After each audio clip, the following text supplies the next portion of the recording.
Lance and Jasper Show, you broadcasting live. Who we got on the line? It's Sam. Oh, my man. You know, this guy right here, I want y'all to know, Gator Nation. He might be a Kentucky fan, but he's as real as I know. And this guy's got some really, really good thoughts, man. First thing I want you to tell these people is your thoughts on the street, man, because you had a really interesting point that I ain't heard nobody make, and you almost sold me on it. Well, here's the deal, Lance. I appreciate you having me on, man. Really do. And hello to Gator Nation.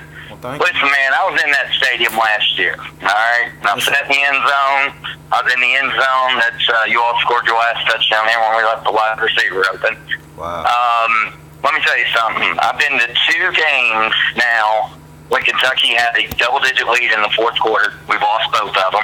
2003 was Chris Leak's freshman debut. They were down 21-3 going into the fourth quarter. Florida came back and won the game. And then last year, the streak is embarrassing. It's embarrassing because Kentucky has played Florida close in a few of the games. They've been blown out in a few others. But the stain that rivalry has on our history, we have got to get cleaned. I mean, that is the last link to our horrible history. Once we get that streak done, I think we'll get some credibility, not only regionally with the SEC, with the writers in the SEC, but I think also nationally. Because I think Mark Stoops is building this program the way it needs to be built. And if you beat Florida in week 2, which Lance, you and I have already had this conversation, I think we've got more than a puncher's chance. Then all bets are off on what this team could do this year. Yeah, I think Matt Jones, Kentucky Sports Radio, was a year early. I mean, he acted like Kentucky's best chance to beat Florida was last year. I think this Kentucky team right here is more talented than Kentucky team last year. And it starts at quarterback with Terry Wilson. I think he's better than Nick Fitzgerald. I mean, this guy's a star boy. And you put Terry Wilson in the backfield with Benny Snell, who's had back-to-back 1,000-yard seasons, and you add a quarterback who can pull it and go to the house, it really makes defenses play vanilla. You really can't afford to blitz, and it slows you down as a defense on what you want to do because they will predict the tempo they play in. And you add Dorian Baker back from injury, who I thought if they would have had him in that Florida game, they would have won the game last year. 6'4", he's a mismatch. But here's the deal. Veteran offensive line, C.J. Conrad's the best tight end in the SEC. Absolutely, no doubt. 6'5", he's a mismatch. And this is the best defense and the most experienced defense Mark Stoops has ever had. You add all that together, I could see 8 wins for Kentucky. Oh, absolutely. And I think what you wanted me to reiterate my point on Twitter, this streak is not going to end in Lexington. Yes. And the reason it's not is because there's just so much pressure on this team when they play. Like, I mean, how in the hell do you leave 2 wide receivers open? Just like, I mean, I was at the game. I was screaming at the sideline to get somebody out on. I think it was Tyree Cleveland who caught the first touchdown. Obviously, they didn't listen to me, Lance. Hey, I love you. I appreciate you being honest with us. I bet that whole damn stadium was screaming. Tell us about the atmosphere right there. I mean, didn't they call a timeout before that? That's what was so mind-blowing. Yeah, because it was 4th and 3, and we all thought Florida was going to punt.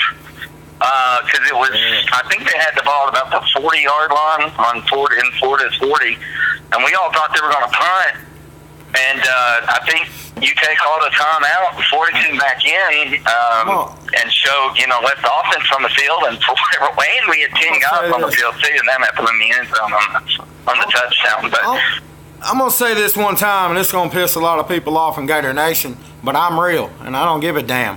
The reason Kentucky lost that game, because them officials took it from them. You can't call holding on that play. Yes. You cannot call that holding on that play. At home? Are you fucking kidding me? That guy ran that ball 35 yards. That block had nothing to do with that play. And I'm a Gator, man, but Kentucky got robbed, and I'm tired of coaches and officials taking victories from kids that they'll never get a chance to get again, man. Because there's a thing called a senior class, and they don't get to come back next year like these damn coaches and officials. Get it right the first time. let me tell you something, Lance. That was the worst call I've ever seen in my life. I agree. They called holding on it was on Nick Haynes. Yeah. He was a senior last year. He was absolutely devastated after the game. We're sitting back there in the end zone when Benny breaks that run. I'm telling you what, he breaks the tackle, he's into the end zone. Now, the officials call a touchdown, or they call a holding on a touchdown. I mean, he had one guy to beat on that play. Unbelievable call. But getting back to my point, I think this streak is going to break in Gainesville. And I think this is the year. And I know you think I'm crazy. Well, I don't think you're crazy. I wouldn't predict it. But we talked about this team. I mean, this is a real Kentucky team. This ain't Kentucky of Rich Brooks or even before. I mean, this is a real Kentucky team. And Terry Wilson gives you a chance to win every game, in my opinion. I'm that high on Terry Wilson. He is a very dynamic player in the spring. Gunnar Hoke and him are, battling for the starting job. There has been some inconsistencies in camp. It's kind of been a little of a concern. I think Terry Wilson will ultimately be the starter when they play Central Michigan in 2 weeks. But I think Gunnar Hoke will also play in that game because I think UK should win that game fairly handily, so they both should play. The reason I think this might be the year, Lance, is just due to the fact that Dan Mullen I think he's a good coach. I'm not going to go ahead and say he's a great coach, okay? Because back in 2013 and 2012, before they got Dak Prescott and so forth, they were ready to run Dan Mullen out of town down in Starkville. So it's, he wasn't all, great down there, and, he could never beat Alabama. You'll never be great at Mississippi State. I don't care who coaches there. You'll never be great. It's kind of like Steve Spurrier going to South Carolina. You can only take a program like that so far, man. Yeah. Absolutely.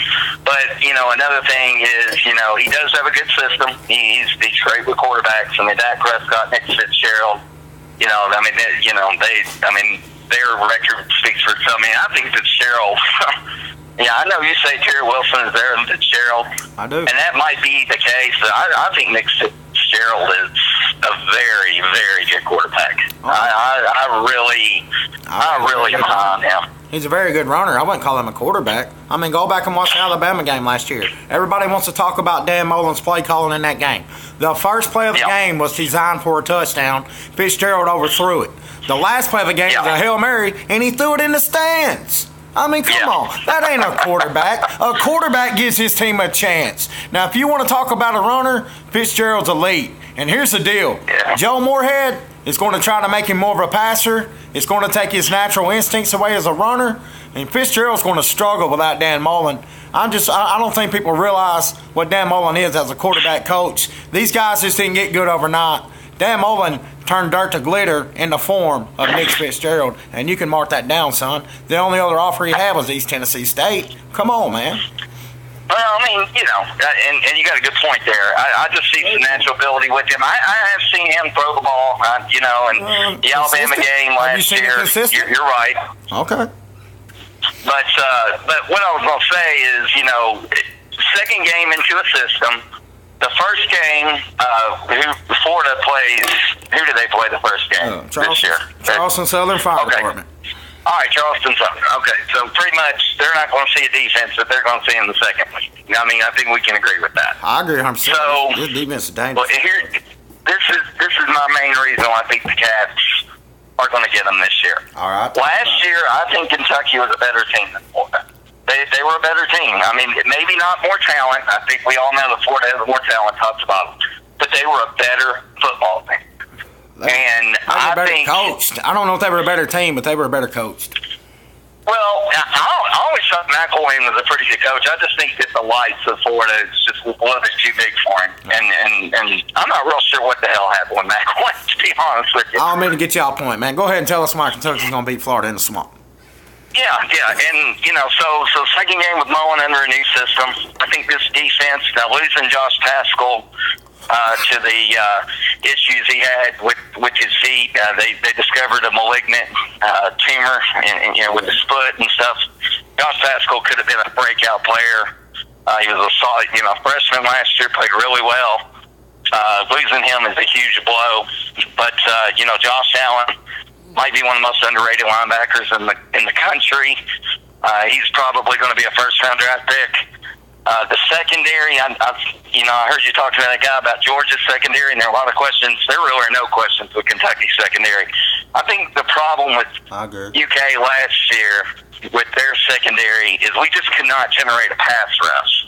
And, I think the defensive line, Quentin Bohanna, who's back, he had a nice freshman year last year. Kentucky's got an SEC-sized defensive line now. I mean, you got Bohanna over 330. You got Adrian Middleton over 330. They've got a pretty stout defensive line. And I just think that coupled with the secondary and the experience, and I think that these kids are so gutted from what happened to them last year. I just feel that there's going to be an upset in Gainesville on September 8th. I just have a feeling. So you feel like Kentucky's coming in with a chip on their shoulder? They're ticked off about last year. They're a little bit more talented. You think the defense will be able to home Florida's offense down? And I do. And I know you're big on C.J. Conrad and Benny Snell. Oh, absolutely, yes. Well, and that's another thing, Lance. Go ahead. That's another thing, Lance. Benny Snell is the best running back in the SEC. I mean, he's the best running back. And I know Damian Harris is, Bama, he's a Kentucky boy. Got to give him a shout-out, too. But let me tell you something. Benny Snell, what he's done in 2 years with a quarterback that, although I love Steven Johnson, he's probably one of my most favorite all-time Wildcats. What he did with the quarterback, with the limitations that Steven Johnson had, is unbelievable. And the offensive line is one of the most underrated offensive lines in the SEC. I mean, it is going to be a very good offensive line. He's going to be able to, I think, duplicate what he's done in the last 2 years. Because, like you said, the threat of Terry Wilson with that RPO and the read option gives Kentucky's offense. And Terry Wilson's fast. Steven Johnson wasn't that fast. When I look at a football game, it usually comes down to 3 or 4 plays. So if you're on a key 3rd and 5, you got C.J. Conrad, who's 6'5" over the middle, mismatch. Yep. You got Baker outside at 6'4", that's a mismatch. And you got Snell and Wilson. So there's a lot that you got to worry about and a lot that you got to take away. And before this year, a lot of talk was stop the run and you got it licked. I'm not sure you can say that this year about Kentucky. I know their wide receivers are unproven. I'm not trying to act like they're world class. But, man, I'm telling you, man, Terry Wilson, he may struggle in practice, but when it's 3rd and 8 and everybody's covered, he can make great things happen. And that's what separates quarterbacks, man. He can keep the chains moving. It ain't got to be a perfect play. He can turn a busted play into a positive play, and that's a rare feat. And Terry Wilson's got that thing called the it factor. And I'm telling you, man, nobody knows Terry Wilson right now, but by the end of the year, everybody's going to know Terry Wilson's name. And another thing about Terry Wilson, let's not forget, he was recruited by Oregon. And at the time, Dan Mullen tried to get him to come to Florida. He went to Oregon. Dan Mullen tried to get him to come to Florida. And Dan Mullen was trying to get him to go to Florida. So that right there should show his credentials. I'm going to give you 2 names, Lance, in the wide receiver core. Okay. Lynn Bowden, let me tell you something. This kid in space, he is absolutely unbelievable. The problem is they couldn't get him in space much last year. If they can get the ball consistently to C.J. Conrad and find somebody on the outside like a Dorian Baker, like a Taven Richardson, I'm going to give you another name, Ahmad Wagner. He's 6'6", 235 pounds. He played basketball at Iowa for 3 years. He transferred to Kentucky. To play football. He hasn't played football in 3 or 4 years. Vince Marrow, the recruiting coordinator, stated, because he's from Ohio, stated that if the kid had concentrated on football, he would be an All-American. He's got great ball skills. He's having some trouble in camp with running routes because, he hadn't played football in 3 or 4 years. And I don't think he's going to be much of a factor in the Florida game, but before the end of the season, I think Ahmad Wagner could be somebody that you could look to. Oh, that's cool. But like I said, if you get Conrad over the middle, they can implement that because Steven Johnson could never hit C.J. Conrad consistently. Yeah. You open up the outside, Lynn Bowden in space, I'm telling you, that's another weapon that the Cats have that a lot of people don't know about. Yeah, I got to tell you, I mean, I know the names, but I don't know their potential. I appreciate you sharing that insight on Lance and Jasper show with us, man. I really do. I've been looking for them to make an impact for the year is over. And this is the last thing I'll say about Terry Wilson. I know I've been hyping him up, and Gator fans going to be mad at me, but I'm going to keep it real with you. A quarterback's best friend is a tight end and a running back. And Kentucky's got two of the best in the SEC, man. Oh, absolutely. I think if you look at the skill positions, Kentucky, they're not going to get rated, by the media because the media is all over ratings. South Carolina for don't some give reason. Me rankings and ratings, man. These guys don't know how to evaluate talent. All they know how to do is count. All they do is count stars. They don't evaluate that's these true. kids. I mean, you know what the difference in a 4-star and a 3-star is? That kid had money to go to camp. That's the only difference. I mean, it pisses me off. That's a good point. That's a good point. Let me ask you something, Lance. Let me ask you something. We're talking about the Cats. I can talk about the Cats all day, but what do you think about the South Carolina hype, man? I'm telling you. Last year, they thought that they were going to rumble up, roll us over. We were going in there, blackout. They had 80-something thousand people, sold-out crowd. They scored on the first touchdown of the game, or first play of the game, and I'm sitting there going, well, it's going to be a long night. But then that Kentucky defense absolutely bowed their back. They got after Jake Bentley. I think they had like 112 yards on the first 2 drives. They ended up with maybe 200 the rest of the game. What do you think about this hype train of South Carolina? I just don't see it. Well, I got them at 8-4. I got them at 5-3 in the SEC. Now, do you have them losing to Kentucky for the 5th straight year? I have them beating Kentucky just because. Oh, come on, man. Well, here's the deal. I mean, when you look at South Carolina's record, man. I mean, don't they? Let me hold on a sec. Where's that game at? It's in Lexington. Yeah, it's in Lexington. That's the problem. I think I might have picked Kentucky win that game. Hold on a second. Yeah. I covered so many teams. I'm a Gator expert. I gotta tell you, I struggle on some of these others. What you're looking at? 5-3. I know they were losing to Florida, Georgia. No, man, I think they beat Kentucky this year. I do. I hate to say it, really? But I do, man. I think South Carolina loses to Texas A&M, Florida, and Georgia. But here's the deal. The reason I like South Carolina is because the quarterback, and I like the receivers. I mean, Deebo Samuel, if he would have stayed healthy last year, that would have been a different team. Yeah, he got hurt in the Kentucky game. And we're sitting here talking about Kentucky's defense. You can say the same thing about South Carolina's defense. A lot of production back and a lot of experience. Now, I would say you give Kentucky the edge at home, but I still got to say South Carolina wins that game. But I wouldn't be surprised if it went either way because I tell you, I got Kentucky at 7-5, but if they could beat South Carolina or Tennessee, they could easily get 9 wins. Oh, I agree. And the thing about South Carolina those are actually the key games. And if you beat Florida, like you said, oh, no. Yeah. I mean, it could. I mean, you beat Florida, dude, and you say they'll beat Mississippi State. I think they'll beat South Carolina. They go to College Station 5-0. They'll beat Mississippi State. Because I think the confidence of that game from the Florida game will help. I mean, I got us at 8-4. And that is beating Florida, but because I just don't think the depth is quite there yet to win all the road games. If you got, how come you? If they're beating Florida, how come you don't have them winning? Well, I mean, where's that? Where's that? Well, I'm gonna tell you why. Do you think Tennessee beats them? I think Mississippi State beats them. I think Texas A&M beats them. You're gonna beat the Gators on the road and come home and lose? Don't you think Mississippi State's looking over that game because the Florida game's the next week? I don't even think they're looking at that Kentucky game. I think they go to Lexington and get surprised, get their pants pulled down, and they get whipped. That's a good point. I don't think their mental focus is on Kentucky because they're talking like a lot of fans and media. Kentucky's Kentucky. Not this year. Yeah. Let me tell you something, and you have convinced me, Lance, and this is why you're Lance, because you convinced me, because I didn't really take the consideration of losing Mullen for Fitzgerald, and you could be right, because Moorhead seems to be more of a pass-happy guy instead of running the football, so you might be right. I didn't take in consideration they play the Gators in Starkville on the 29th, so you might be right about that one. Look at this. I mean, I seen Tim Tebow struggle without Dan Mullen in 2009.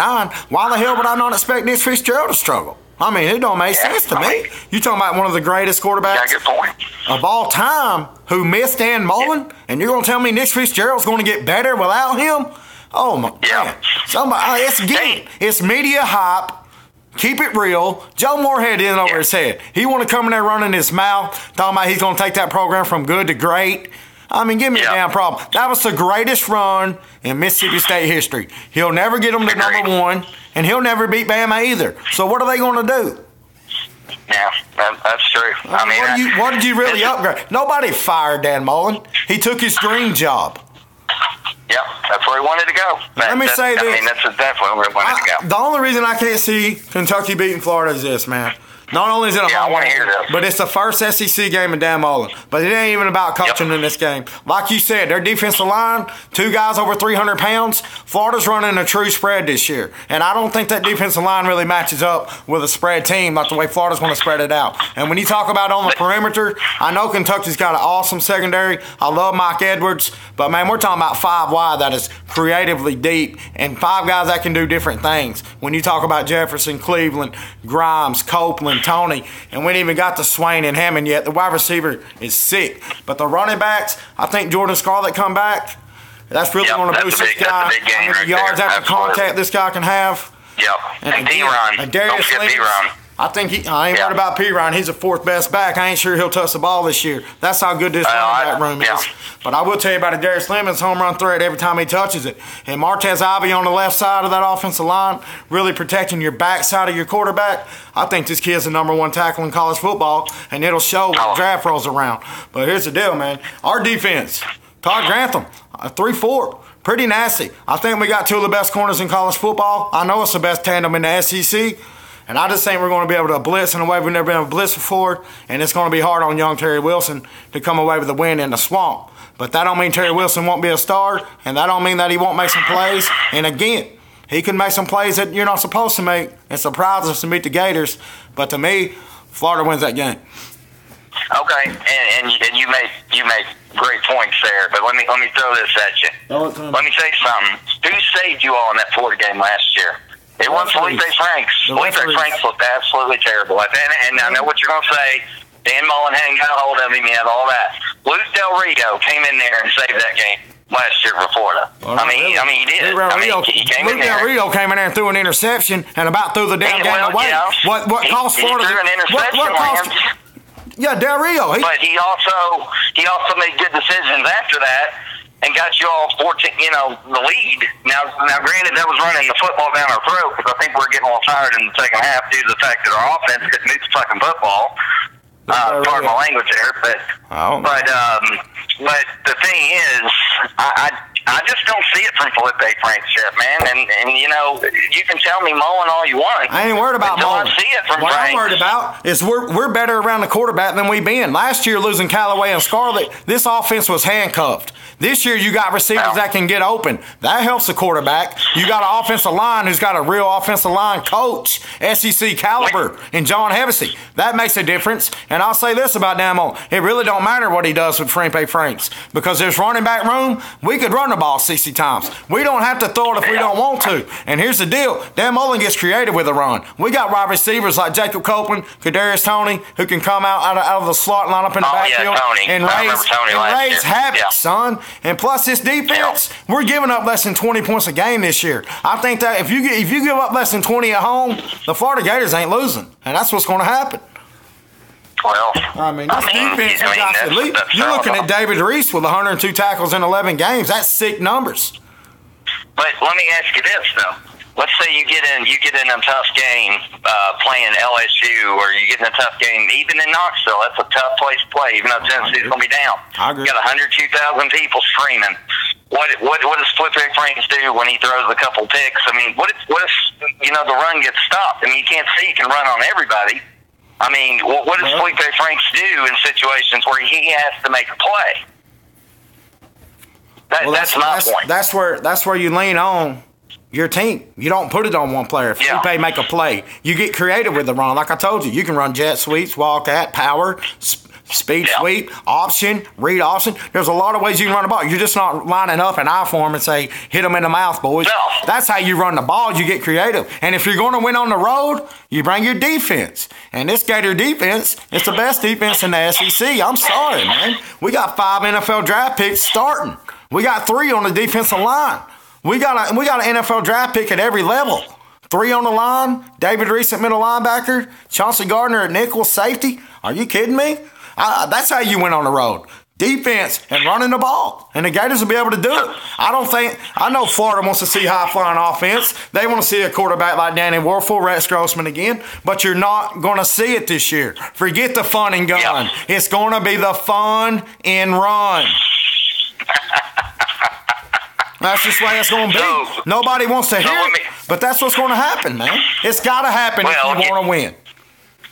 Hey, Lance, there were UK football fans last year that were complaining that we were running the football, and not have. Well, first of all, we didn't really have a quarterback to throw the ball because, like I said, the limitations Johnson had. But let me tell you something: to win in this conference, you have to run the ball. I mean, you just have to run the ball. Did you realize Dan Mullen was second in the SEC in rushing last year? He finished ahead of Alabama. Oh, I agree. Oh, yeah. He knows how to run the ball. For sure.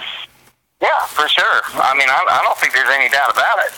But the thing is, this is my thing with Dan Mullen, all right? Let me just give you my opinion on Dan Mullen. It better be good, man, because I'm high on Mullen. I'm drinking that Mullen. I know you are. I know you are, man. You are all about Dan Mullen. But let me say the same thing about Dan Mullen. Go ahead. Why I think he's a great quarterback coach and all that. Why in the world is the recruiting at Florida? I went on some message boards and you just take what fans think sometimes with a grain of salt. But what did the fans down there think of the recruiting? What's the overall consensus of his recruiting? I mean, if you look at his recruiting, the job he's done before ever playing a game is pretty impressive. When you take Emory Jones from Urban Meyer and you take Jacob Copeland from Alabama, those are two X factors on offense. Those are two kind of players the Gators ain't had the last 10 years. So I mean, you may not have got the quantity, but you got the quality. And again, he just got DeJuan Black. And there's several more to come. But you're not going to get recruits in August and July when you're the Florida Gators because you got to prove it on the field. It ain't enough to say we are going to win because Georgia's saying we are. All right? So when we get to saying we are, they'll flip. They'll come to Florida. And nobody's seen our quarterback play. I understand the concerns. I understand the questions. And I'm not going to Florida until I see a quarterback. And you will see one this year. And the recruits will come. Just wait till December. This Florida Gator recruiting class will be in the top 7. Every Gator fan in America's laughed at me. Check the stats. Lance and Jasper don't miss. Well, Lance, like I said, I certainly, understand your enthusiasm for the Gators. It's been a while for Florida. Florida hasn't been really relevant since 2008, 2009. That's for definitely sure. I agree. The thing is, well, but we don't count it. We don't count. Well, you don't count when you go 11-1. You lose to Georgia. That's the worst season of my life. 2012 is what you're talking about. And then Louisville pounded you in the Sugar Bowl. I understand. But, a lot of Gator fans. That's a great season. Are you kidding me? It's the worst year of my life. Yeah, I appreciate you coming on the show, man. You got great points. I appreciate this conversation, man, because, this is what I want this show to be more about. It ain't about all the yelling and screaming. If you want to hear me yell and scream, catch one of my radio calls. But I really enjoy this kind of conversation. You've been wonderful. Yeah, man. Good insight. Absolutely. Call me before the game, the week of the game. Absolutely. And I'm going to tell you this. Every Saturday after the game, live with Lance and Jasper, Radio Rage reaction. Call me up. We'll get your reaction to the game. All right, Lance. Thanks, man. I appreciate it. Go Gators, man. Go Cats. All right. Thanks. Go Gators, man. All right. Bye-bye. That's a good show, man. I like the guy. I mean, Kentucky guy, but really made some great points, and a lot of Gator fans going to be hating. They're going to be drinking that Kentucky Kool-Aid. But let me tell you, check the stats, man. They got some players. I got them at 7-5.